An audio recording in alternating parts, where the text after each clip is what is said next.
Why is it that the most powerful people, leaders, CEOs, even historical figures, almost never apologize? Is it arrogance? Or is there a deeper, more deliberate strategy at play? What if I told you that this refusal to apologize is not a flaw, but a ruthless truth carved out centuries ago by one of the most influential minds in political philosophy, Niccolò Machiavelli? To understand why powerful people rarely apologize, we must dive deep into the mind of Niccolò Machiavelli, the Renaissance political philosopher best known for his book The Prince. Machiavelli is often misunderstood as simply a proponent of ruthless tyranny, but his insights go far beyond that. He was a keen observer of power dynamics, and his work reveals a cold, clear-eyed analysis of how strength, fear, and respect function in human relationships, not just politics.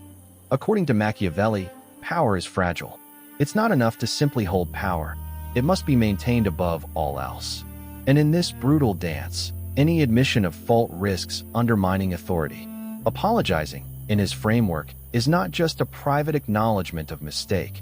It is a public act that chips away at your image of invincibility. When someone in power apologizes, they expose vulnerability. For everyday people, this may earn respect or forgiveness. But in the high-stakes world of power, vulnerability is a dangerous weapon in the hands of opponents. Machiavelli advises rulers to cultivate an image of strength and decisiveness, even if it requires cruelty or deception. To apologize is to admit imperfection or error, two things the powerful cannot afford to show if they want to remain feared and respected. Power is built on perception as much as reality. Leaders who apologize risk encouraging dissent, inviting challenges to their authority. Apologies suggest weakness, hesitation, or indecision. Instead, Machiavelli teaches that power must be relentless and unyielding, even if that means never saying sorry. Let's look at some historical figures who seem to embody this brutal truth. Napoleon Bonaparte. Instead of apologizing for his many defeats or harsh decisions, Napoleon doubled down on his image as an unstoppable force. Even in exile, he never expressed regret publicly, preserving his legacy as a master of power. Margaret Thatcher, the Iron Lady, was known for her uncompromising style. She rarely apologized or wavered in her decisions, reinforcing her authority with an aura of unwavering strength. Richard Nixon. Despite the Watergate scandal, Nixon's downfall was not from apologizing or admitting fault early on, but from being forced into it. His reluctance to admit mistakes until it was too late shows how difficult powerful figures find it to apologize. These leaders show us that the machinery of power is fueled by a refusal to soften or concede publicly. Why do powerful people find it so hard to apologize even when it seems morally right? Psychology offers several insights. 1. Cognitive dissonance. Powerful individuals often see themselves as competent and in control. Admitting fault conflicts with this self-image, causing deep psychological discomfort. 2. Fear of loss. Power is often zero-sum. Losing face through an apology can mean losing influence or respect, which threatens their very position. 3. Social modeling. Powerful people frequently operate in environments where admitting mistakes is taboo. The culture of power rewards dominance and punishes vulnerability. 4. Identity fusion. For many leaders, their identity is fused with their role. Apologizing feels like a betrayal of self, not just a simple statement. This psychological cocktail makes apologies a luxury few powerful individuals are willing to afford. Fast forward to today, and Machiavelli's ruthless truth still rings loud in the corridors of power around the world.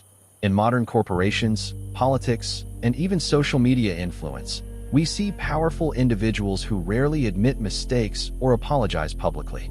Take CEOs who preside over massive layoffs or environmental scandals.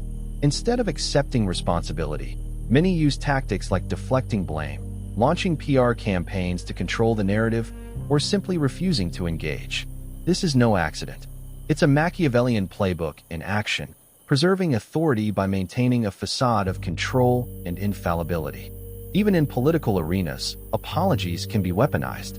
A well-timed refusal to apologize can rally a base, project confidence, and intimidate opponents. Meanwhile, An apology might be spun as weakness or even used against someone in a power struggle. At its core, this phenomenon exposes an uncomfortable truth about human nature. Power corrupts not only actions, but also how we think about accountability. When people hold great power, their brains adapt to protect that power psychologically and socially. This reluctance to apologize is not just arrogance. It is a survival mechanism honed by centuries of observation, refined through lessons in history and politics, and embedded deep in our collective understanding of power. However, this also presents us with a paradox. Real strength might require humility and acknowledgement of mistakes. Yet those who rise to the top often sacrifice this humility in favor of absolute control. But what is the cost? Refusing to apologize might sustain power temporarily, but it can erode trust, breed resentment, and fuel rebellion, even among loyal followers. It isolates leaders in echo chambers, making it harder for them to see their flaws or adapt to changing realities. Eventually, this hardness can become self-destructive. Machiavelli himself recognized the delicate balance between cruelty and mercy, fear and love. His advice was not to be cruel constantly, but to wield cruelty effectively to maintain respect. Similarly, while refusing apologies can project power, there is often a price to pay in long-term sustainability and legacy. What can we learn from this ruthless truth in our own lives, even if we don't operate at the level of kings or CEOs? 1. Awareness. Understanding why apologies are seen as weaknesses in some contexts helps us navigate power dynamics more wisely. 2. Courage. Sometimes, apologizing is in fact the stronger move, demonstrating self-awareness and empathy that truly commands respect. 3. Balance. The power to lead effectively often lies in striking the right balance between confidence and humility rather than blind infallibility. Recognizing when to stand firm and when to admit fault is a vital lesson drawn from Machiavelli's insights, applied not just to politics but to every relationship involving trust and influence. Machiavelli's ruthless truth, that powerful people never apologize, might sound cold or cynical. Yet, it reveals an essential aspect of how power operates beneath the surface. Apologies expose vulnerability, and vulnerability can unravel authority. This explains why many powerful figures choose silence or deflection over confession or humility. But knowing this truth doesn't mean we have to accept it blindly. In fact, recognizing this pattern empowers us to challenge it, both as leaders and as individuals navigating authority in everyday life. True power might not lie in never apologizing, but in mastering the when and how to apologize. There lies sophistication, not weakness. The ability to admit fault without losing face, to show humility while maintaining strength. This nuanced dance separates ordinary leaders from truly great ones. So, next time you witness a powerful figure refusing to apologize, remember, it is not just arrogance, but a calculated strategy deeply embedded in the mechanics of power. And when you find yourself in a position of influence, ask yourself, will you follow the ruthless path of unyielding control, or will you carve a new path, one where integrity, courage, and genuine connection redefine what it means to be powerful? Because, at the end of the day, power isn't just about dominance. It's about lasting impact, something only possible when strength meets wisdom.